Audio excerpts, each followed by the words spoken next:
로마서 2장 1절부터 16절까지 말씀을 이렇게 계속 보겠습니다. 제가 먼저 한 절 봅니다. 그러므로 남을 판단하는 사람아, 누구를 막론하고 내가 핑계하지 못할 것은 남을 판단하는 것으로 내가 너를 정죄함이니 판단하는 내가 같은 일을 행함이니라.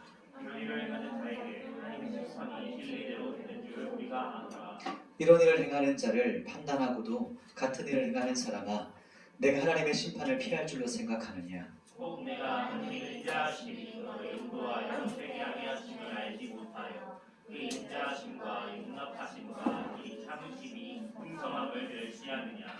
다만 내 고집과 회개하지 아니한 마음을 따라 진노의 날 곧 하나님의 의로우신 심판이 나타나는 그날에 임할 진노를 내게 쌓는도다. 하나님께서 각 사람에게 그 행한 대로 보응하시되 참고 선을 행하여 영광과 존귀와 썩지 아니함을 구하는 자에게는 영생으로 하시고, 오직 밤을 지어 진리를 따르지 아니하고 의를 따르는 자에게는 진노와 분노로 하시리라.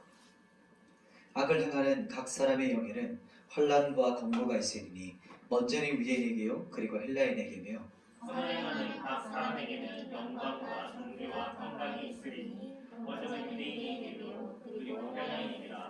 이는 하나님께서 외모로 사람을 취하지 아니하심이라. 무릇 율법 없이 범죄한 자는 또한 율법 없이 망하고 무릇 율법이 있고 범죄한 자는 율법으로 말미암아 심판을 받으리라. 하나님 앞에서는 율법을 듣는 자가 의인이 아니요 오직 율법을 행하는 자라야 의롭다 하심을 얻으리니, 율법 없는 이방인이 본성으로 율법의 일을 행할 때에는 이 사람은 율법이 없어도 자기가 자기에게 율법이 있나니. 이런 이들은 그 양심이 증거가 되어 그 생각들이 서로 혹은 고발하며 혹은 변명하여 그 마음에 새긴 율법의 행위를 나타내느니라. 온 나의 복음에 이른 바와 같이 하나님이 예수 그리스도로 말미암아 사람들의 은밀한 것을 심판하시는 그날이라. 아멘. 오늘 말씀은 하나님의 공의의 심판에 대해서 여러분과 말씀을 좀 나누겠습니다.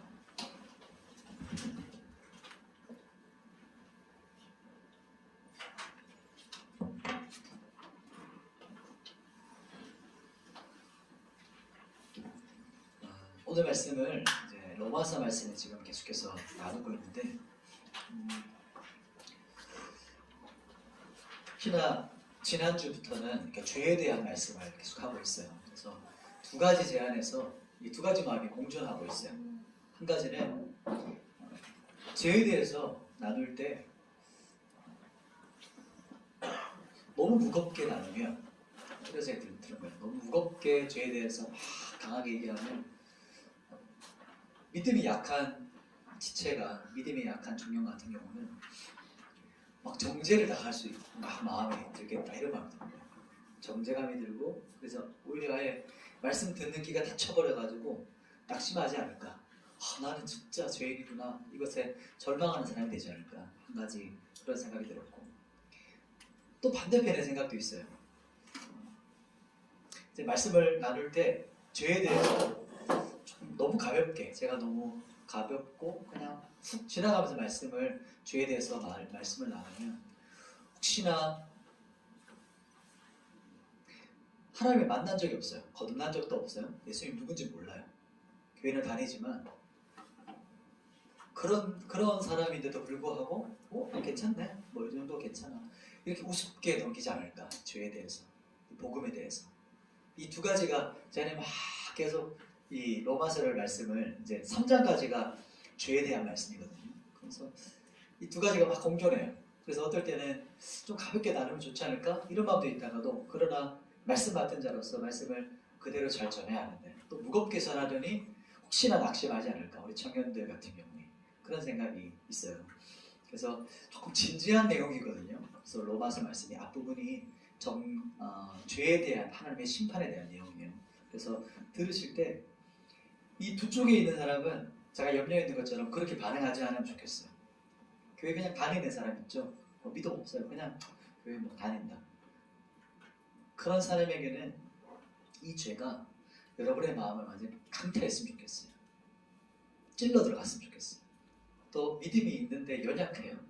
근데 그런 사람에게는 이 하나님의 심판과 죄에 대한 것이 여러분을 낙심하지 않게 했으면 좋겠어요.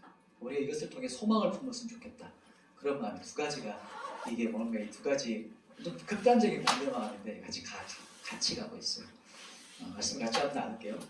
오늘 말씀은 하나님의 공의의 심판에 대한 내용이에요. 그래서 하나님의 심판과 뒷부분이 더 핵심이에요. 나의 복음. 하나님의 심판과 나의 복음이 오늘 부제로 여러분하고 말씀을 좀 나누고 싶습니다. 첫 번째는 하나님의 심판과 또 사람의 판단에 차이가 있어요. 하나님이 심판하시는 것과 사람이 심판하는 것이 뭔가 좀 차이가 있어요. 잠깐 꺼도 되겠죠? 그래서 하나님께서 심판하시는 것과 사람이 심판하는 것이 무엇이 다른가? 차이가 뭔가? 그것에 대해서 첫 번째 나누고 싶은데, 첫 번째 사람이 판단하는 판단, 이것을 핵심적으로 뭐라고 할까요? 정죄라고 딱 한 단어로 말할 수 있어요. 그러면 이런 질문이 들죠. 왜 우리가 정죄하면 안 되죠? 우리가 왜 정죄하면 안 될까요? 내가 판단해야지, 내가 뭔가 분별해야지 이렇게 생각할 수 있잖아요. 근데 왜 판단하면 안 되죠? 왜 정죄하면 안 될까요? 성경에서 그렇게 말해요. 뭐라고 말하냐면 우리가 말씀을 방금 봤는데 1절 말씀이에요. 로마서 2장 1절 말씀을 같이 한번 읽어봅시다. 성경 없는 친구들을 위해서 우리 정진 간사님, 형제가 한번 좀 나눠주시죠. 성경 없는 분에게 손을 들고 있어요. 리더분들이 좀 나눠주세요. 2장 1절, 로마서 2장 1절 말씀을 같이 한번 읽습니다. 시작. 그러므로 남을 판단하는 사람아, 누구를 막론하고 내가 핑계하지 못할 것을 남을 판단하는 것으로 내가 너를 정죄함이니 판단하는 내가 같은 일을 행함이니라. 아멘. 여기 성경이 뭐라고 말하냐면, 너 남을 판단하는 사람아, 이렇게 불러놓고 뭐라고 하냐면, 너 판단하는 거, 나란 사람을 판단하고 있는데, 우리 보통 판단할 때 손가락질을 이렇게 하잖아요. 근데 누구한테 들었는데 손가락질을 하면 한 손가락은 상대방을 가리키지만 나머지 손가락은 누구를 가리킬까요? 자기를 가리킨 거예요. 이게 바로 판단의 모습이라는 거예요. 성경도 바로 그 맥락이에요.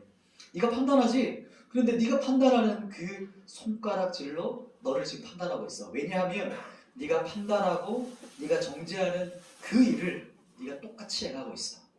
이렇게 성경이 말해요. 그러면서 하나님의 심판이, 너는 하나님의 심판을 받지 않을 것처럼 너 다른 사람들 판단하고 정죄하고 있지 않냐, 이렇게 말하고 있습니다. 그게 바로 로마서 2장 3절의 말씀이 그 부분이에요. 읽질 않았지만, 그래서 너도 하나님의 심판을 받을 거 몰라? 이렇게 질문하는 형식이에요. 그래서 사람의 판단은 뭐가 극명하게 다르냐면, 순서가 바뀌어버렸네요. 나는 빼버려요. 그 판단에서 어떤 것을 정죄하는 것에서 나는 어떻게 할까요? 나는 빼내요. 나는 제3자가 돼요. 나는 제외시키고, 나는 예외고 너희가 해야 된다는 거예요 라고 하는 것이 사람이 판단하고 정죄하는 것의 특징이에요.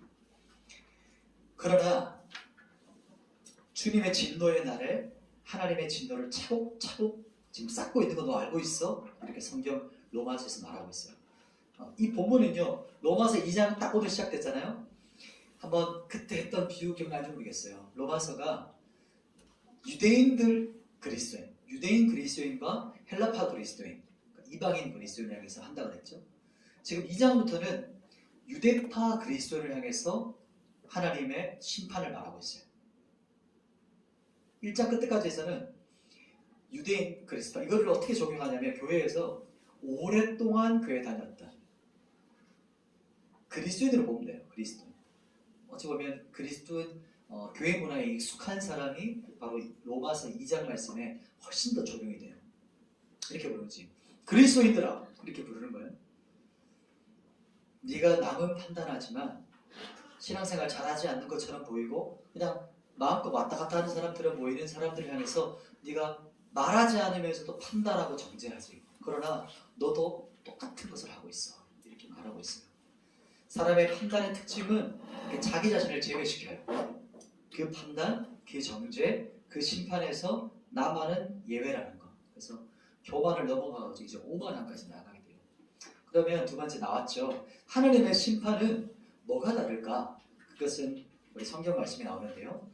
2장 4절과 5절 말씀을 같이 한번 읽어봅시다. 로마서 2장 4절과 5절 말씀이에요.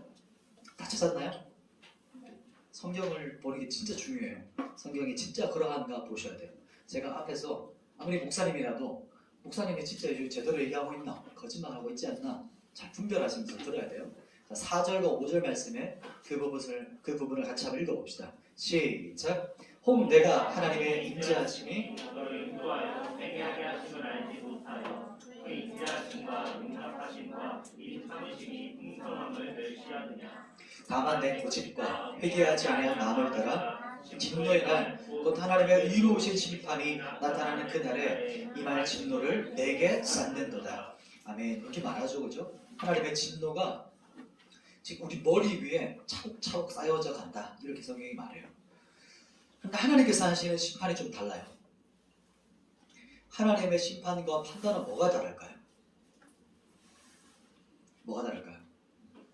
하나님의 심판은 우리가 방금 읽었지만 하나님의 심판은 인자하심과 용납하심이 풍성하세요. 하나님은 참으세요. 인내해 주세요. 이게 하나님의 성품의 특징이에요. 하나님의 심판은 그렇다고 해서 심판이 없는 것이 아니에요. 참고 계시고 기다리고 계시고 용납해 주세요. 그리고 기다리고 계세요. 그러나 반드시 하나님은 진리로 죄를 심판하세요. 죄인을 심판하시는 그날이 반드시 있어요. 왜냐하면 하나님은 언제나 공의롭고 의로우신 분이기 때문이에요. 그분의 심판은 용납하심과 길이 참으심이 풍성하지만 반드시 그날이 있어요. 요즘 공의에 대한 관심이 많거든요. 공의라고 하면 어떤 것이 공의일까요? 제가 예를 한번 들어볼게요. 하나님은 공의로우시지만 사랑이 풍성하시잖아요.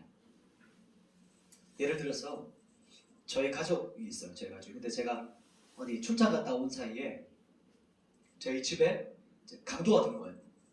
칼을 가지고 들어서 저희 집에 무단 침입해서 저희 아내와 저희 아이들을 처참하게 죽여버렸어요. 칼로 난도질 하듯이. 예를 든 거예요. 그래서 죽이고 도망갔어요. 도둑이 강도가. 제가 와서 그 현장을 봤어요.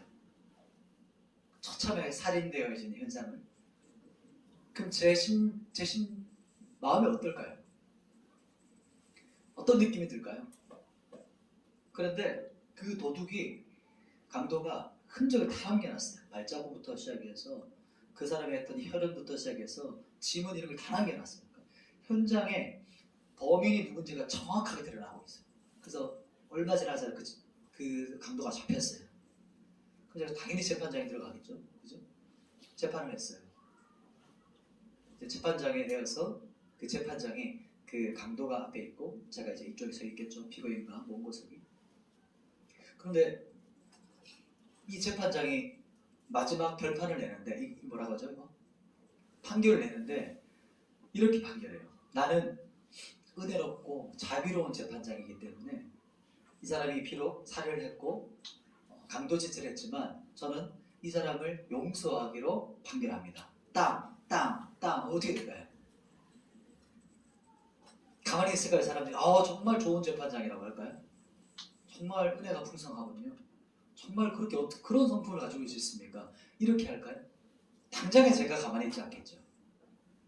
아니 제 아내와 제 자식을 처참하게 죽였던 저 살인자를 어떻게 용서할 수 있냐고. 그럼 불의하다고 막 소리치겠죠. 공권력 때문에 제가 붙잡혀서 끌려나가더라도 공권력이 안 되면 제가 그 강도의 뒤를 밟으면서 언젠가 제가 죽여버리겠죠. 안 그럴까요? 그 형벌에 합당한 형벌을 치르려고 하겠죠. 알고 보니까 이 재판장이 이 살인자와 아는 관계, 친인척 관계였어요. 그럼 이 재판장은 어떻게 이슈가 될까요? 미디어에서. 불의한 재판관, 타락하고 부패한 재판장이죠. 하나님께서 우리의 죄를 용서하시면 어떤 모습이 될까요? 이 모습이 되는 거예요. 불의하다. 하나님은 공의롭지 못하다. 하나님은 부패한 하나님이시다. 이 카테고리가 있는 거죠. 이게 하나님의 딜레마예요. 하나님 우리를 용서하고 싶으신데 하나님은 공의로우셔야 돼요. 죄인에 대해서 그 죄를 형벌을 집행해야 돼요. 그게 공의로운 재판장이세요. 이 말이 이해되시죠? 그것에 대한 하나님의 지금 고민과 갈등이 많이 있어요. 그것이 바로 로마서가 쭉 진행되어서는 모티브예요. 죄를 말했다가 복음이 나왔다가 막 엎치락 뒤치락 하거든요. 그것이 바로 바울 안에 있는 하나님 안에 있는 그 마음이 막 서로가 막 안에서 싸우고 있어요. 이 뒷부분의 결론은 이제 해결책은 마지막에 좀 나눌게요. 그래서 이 부분을 좀 띄워놓을게요. 두 번째 넘어갈게요. 두 번째는 행한 대로 보응하시는 하나님. 이것이 바로 공의로운 심판하심이라고요. 보면 오늘 성경 말씀의 6절이거든요. 우리 로마서 2장 6절을 같이 한번 읽어보도록 하겠습니다. 로마서 2장 6절 말씀을 같이 읽어볼게요. 시작. 하나님께서 각 사람에게 그 행한 대로 보응하시되. 하나님께서 각 사람에게 어떻게 하신다고요?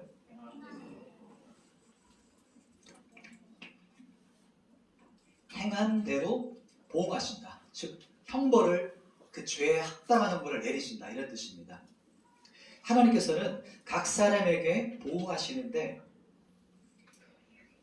정확하게 형벌을 내리세요. 그것이 바로 7절부터 11절까지 모습이에요. 제가 한번 읽어드릴게요.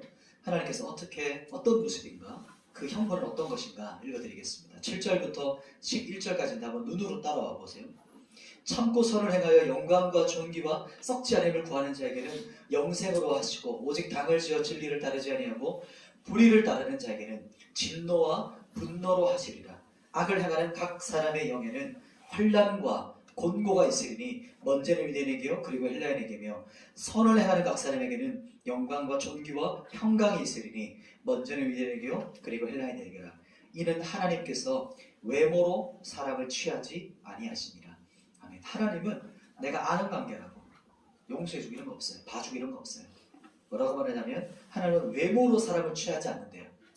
외모가 아니라 무엇을 보실까요? 심령을 깨뜨려 보세요. 그래서 마지막 주님의 심판대 앞에 딱 서면 누가 설득하지 않아도 내 깊은 것을 직고하게 되리라 이렇게 성경이 말해요.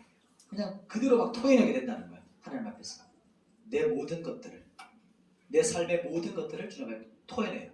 그래서 하나님은 어떤 분이시냐면 사람을 겉모습이 아니라 그 심령을 꿰뚫어서 그 사람을 정확하게 판단하셔서 심판하시는 분이세요. 이것이 무서운 거죠. 그럼 문제가 뭘까요? 하나님은 심령을 깨뜨려 보시거든요. 저는 여러분을 깨뜨려 못 봐요. 그냥 표정만 보고 서로가 그냥 서로 아는 정도, 겉모습을 알아요. 아무리 친해도 깊은 것까지는 알 수 없죠. 문제가 뭐냐면 평생 여기서 혹시 단 한 번도 죄를 짓지 않은 사람 혹시 있나요?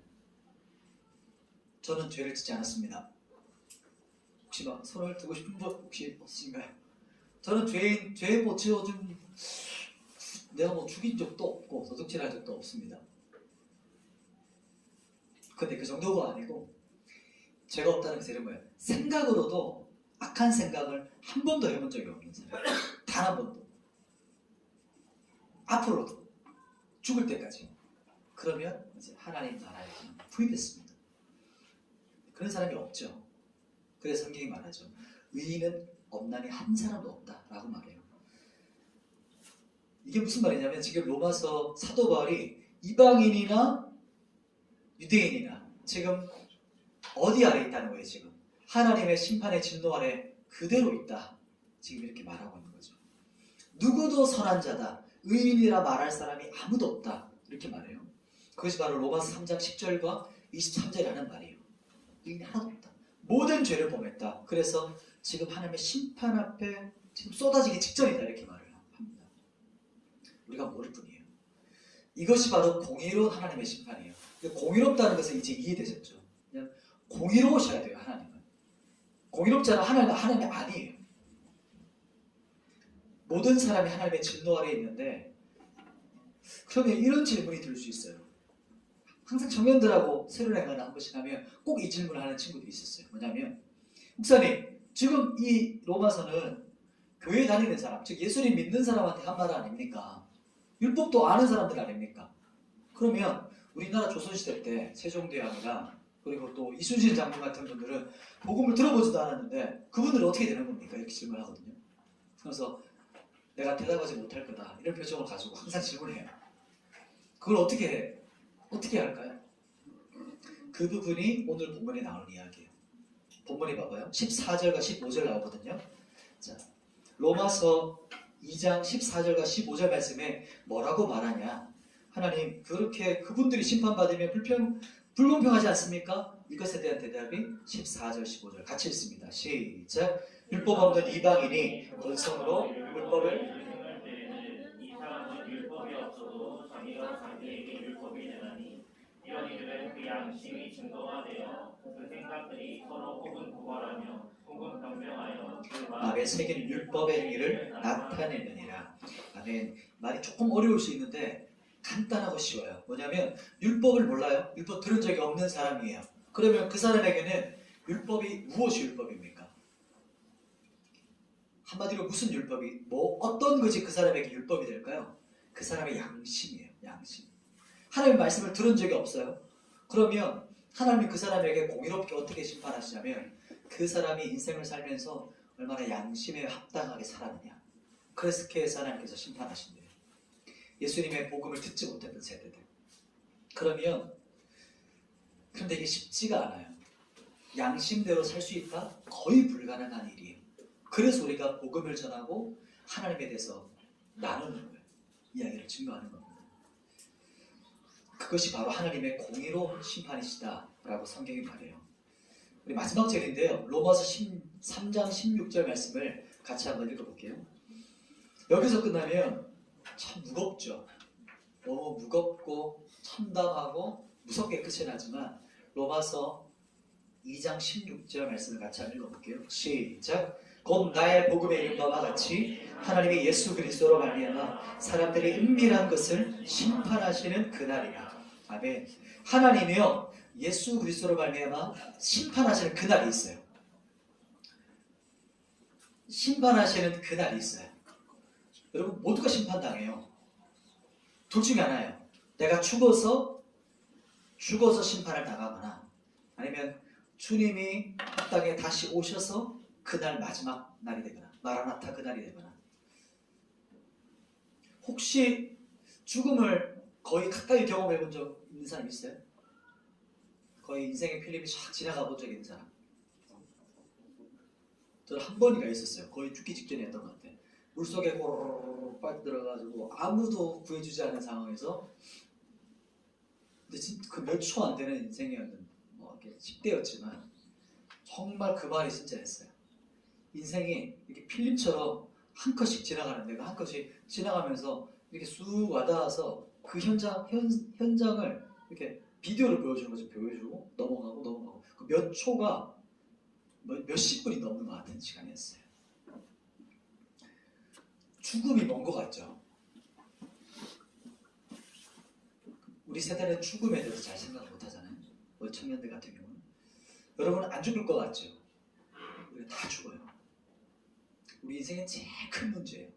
밥 먹는 것보다 오히려 학교 가는 것보다 직장 가지는 것보다 결혼하는 것보다 성공하는 것보다 인생의 제일 중요한 문제가 죽음의 문제예요.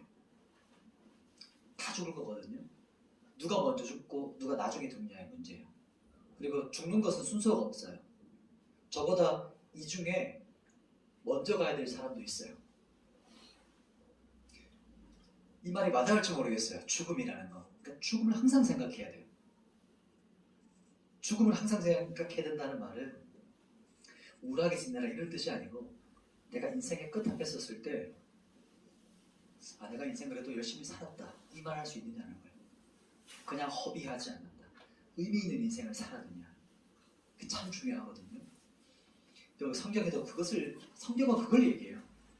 인생에 성공하는 이야기들, 원리들 있죠. 있으나 그것이 포인트가 아니고 여러분의 영혼의 죽음에 대한 이야기가 성경의 이야기예요. 어떻게 잘 죽을 수 있냐. 어떻게? 영원한, 우리는 죽음이 끝이 아니거든요. 죽음은 영원한 생명으로 들어가는 문이에요. 여러분 여기 들어오실 때 문을 열고 들어오셨죠? 저기 바깥에서 이런 새로운 공간으로 들어오는 문이었어요. 그런 것처럼 우리 기독교가 진짜인 것은 생명이 있는 종교라서 그래요. 죽음이 끝이 아니라서요. 그러니까 저는 그것을 여러분에게 알려주고 싶어요. 이 땅에서의 삶이 끝이 아니라는 거.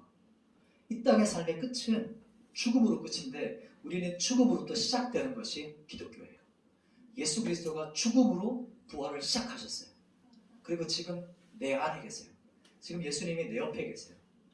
예수님이 지금 나와 함께 계세요. 그래서 지금 여러분에게 주님의 마음을 전하기 원하시거든요. 그래서 저는 이 복음을 여러분과 좀 나누고 싶어요. 여러분한테 질문 하나 하고 싶어요. 사람들의 은밀한 것을 하나님께서 심판하시거든요.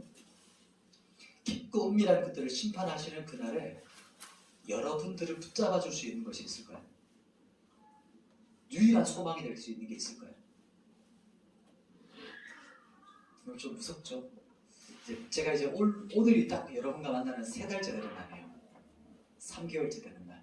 보통 처음 만남을 가지고 3달이 지나면 이제 서로에 대한 거품이라든지 환상이 이제 끝이 나요. 이제 아마 연애를 해도 그래요. 거의 보통 호르몬이 끝난다는 거죠.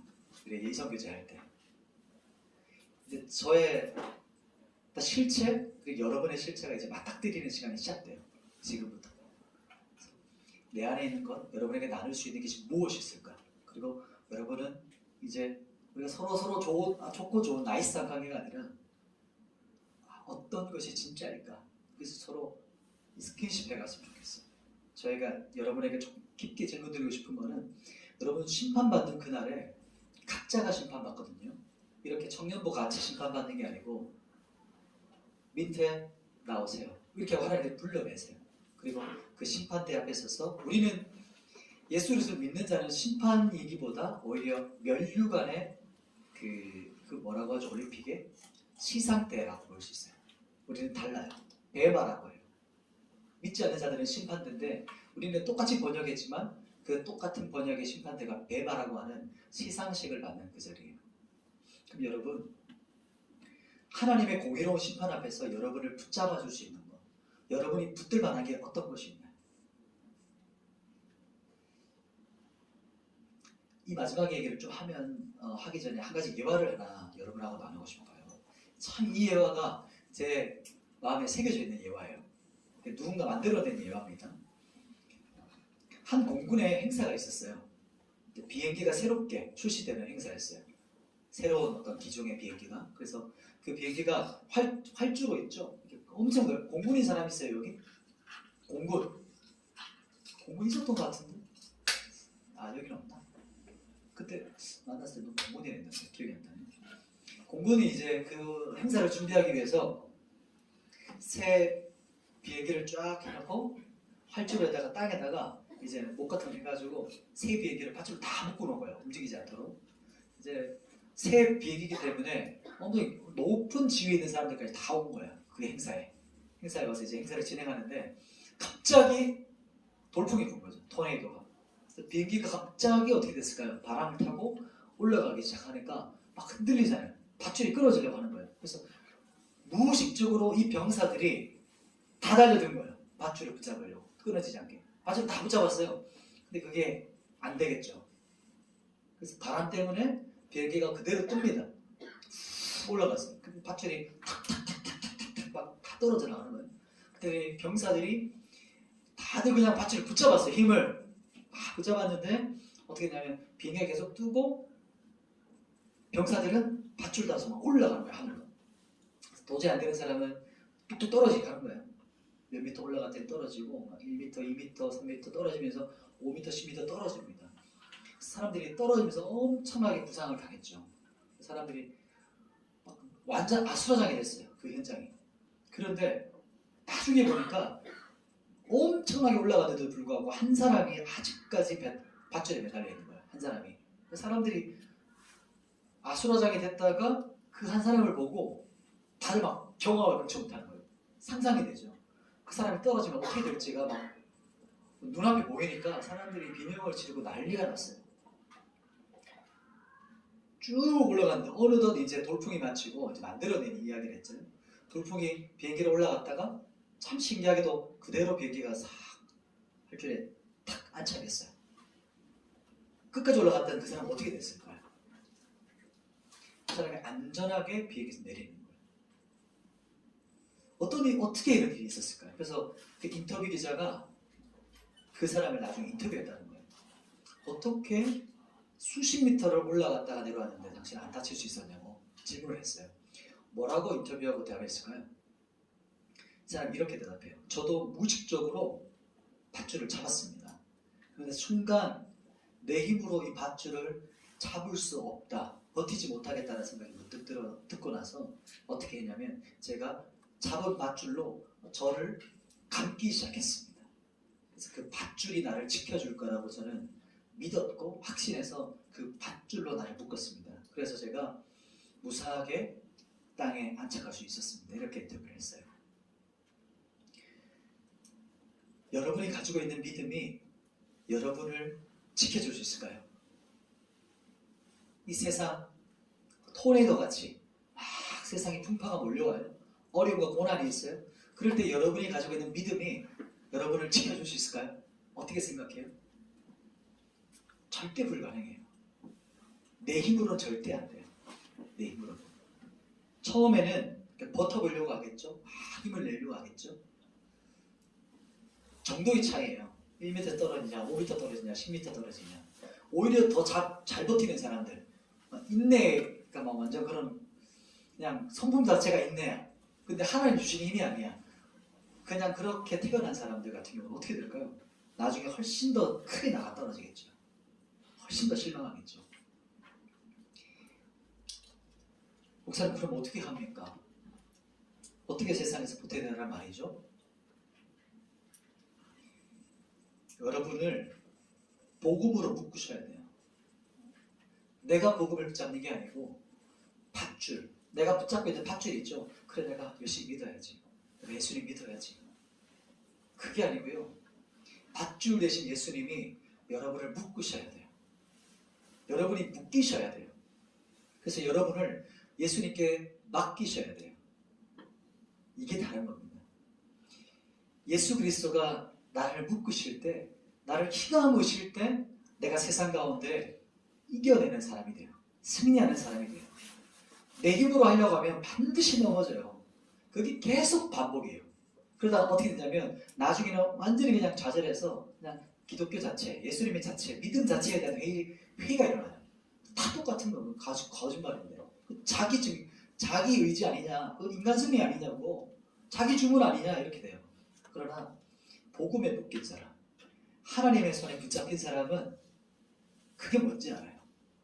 세상과도 어떻게 이기는지 알아요. 이게 우리가 승리하는 방법이에요. 이기는 방법이에요. 이제 제가 넘어갔던 거였는데 이제 그 부분을 지금 좀 나누고 싶어요. 그러니까 이 부분을 되게 나누면 좋겠다, 이런 감동이 아까 들어서, 뭐냐면 첫 번째 우리가 나누려 했던 거예요.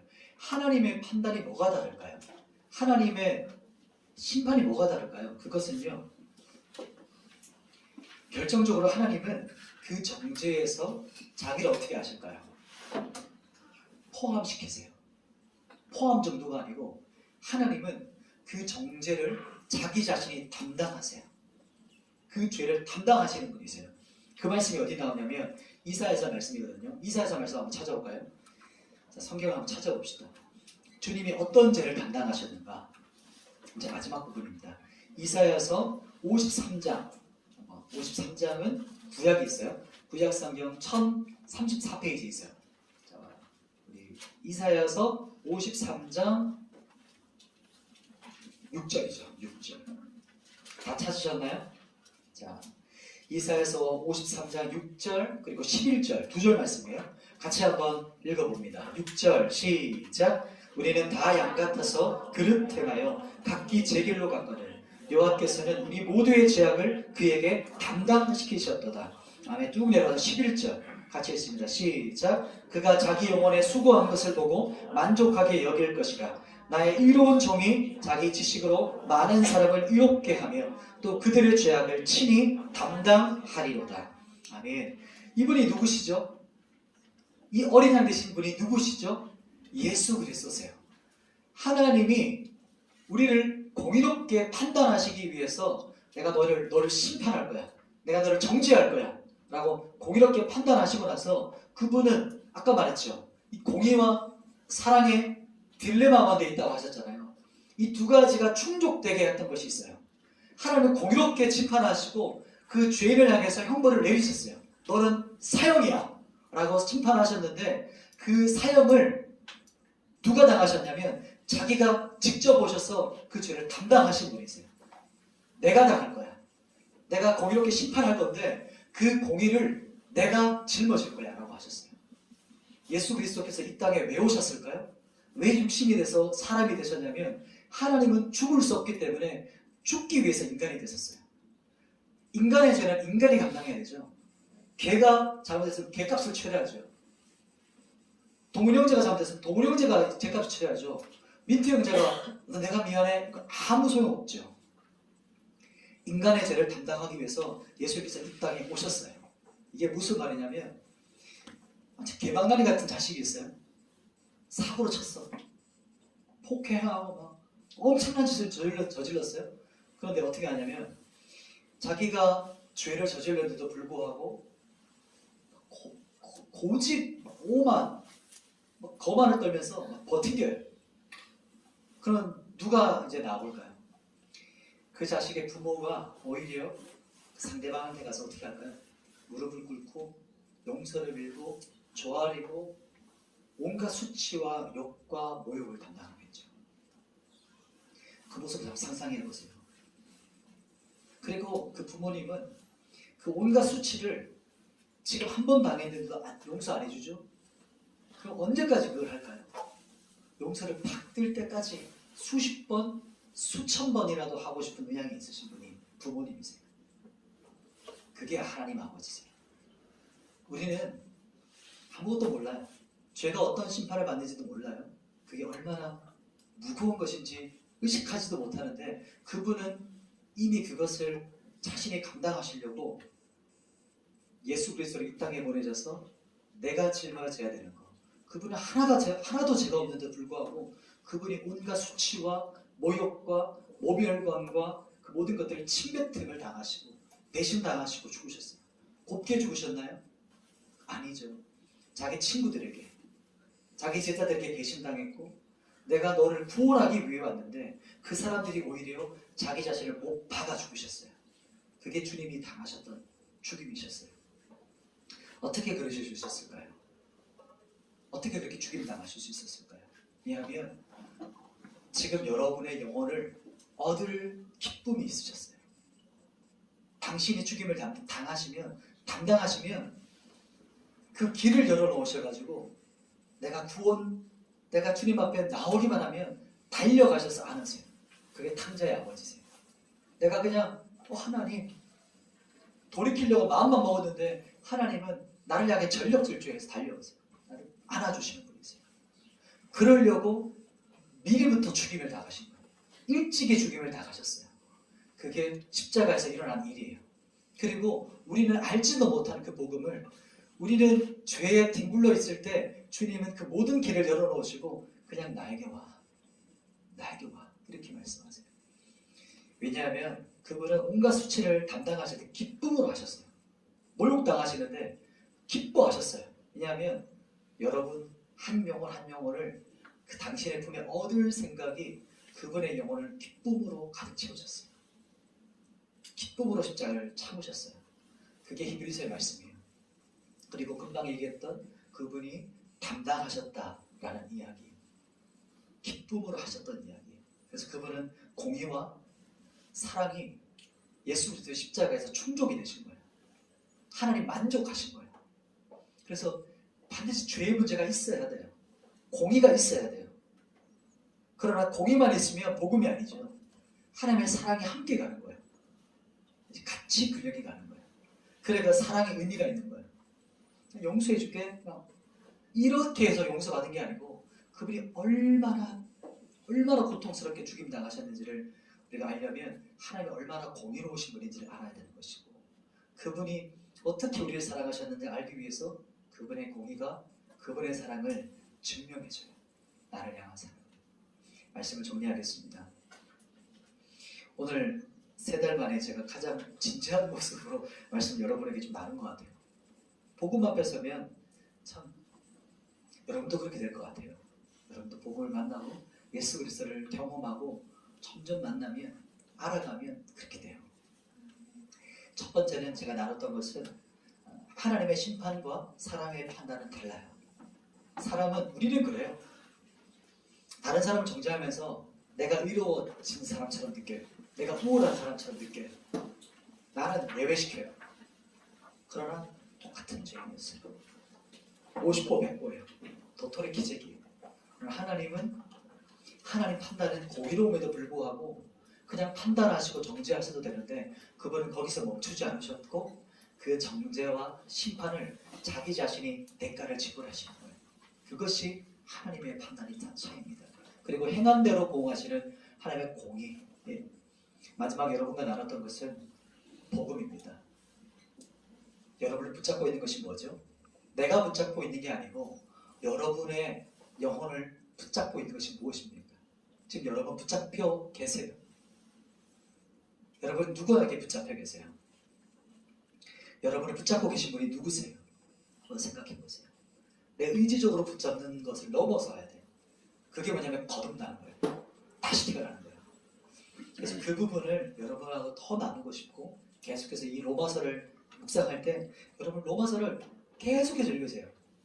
제가 이 말씀으로 거듭났어요. 로마서 5장 8절 때 제 영혼이 막 흔들리면서 영혼의 거듭남이 있었어요. 근데 한 번 읽으려고 되는 게 아니에요. 여러분 교과서 공부하고 시험 칠 때도 한 번 읽고 끝인가요? 아니잖아요. 자격증 시험 칠 때 문제집 한 번 안 풀잖아요. 공무원 시험 공부할 때, 영어 시험 칠 때 한 번 읽고 안 끝나잖아요. 성경도 그렇게 보셔야죠. 성경도 진지하게 한번 읽어보세요. 특히 이번에 우리가 로마서를 1년 동안 하고 있는데 이 로마서가 뭔가 도대체, 기독교의 복음의 핵심이 여기 있다는데 그럼 기독교가 도대체 뭐냐? 한번 깊게 고민하면서 살펴보면서 진짜 복음이 있는지, 하나님이 진짜인지를 여러분이 스스로 한번 하나님을 테스트해보세요. 복음을 테스트해보세요. 아시겠죠? 같이 한번 기도했으면 좋겠는데요.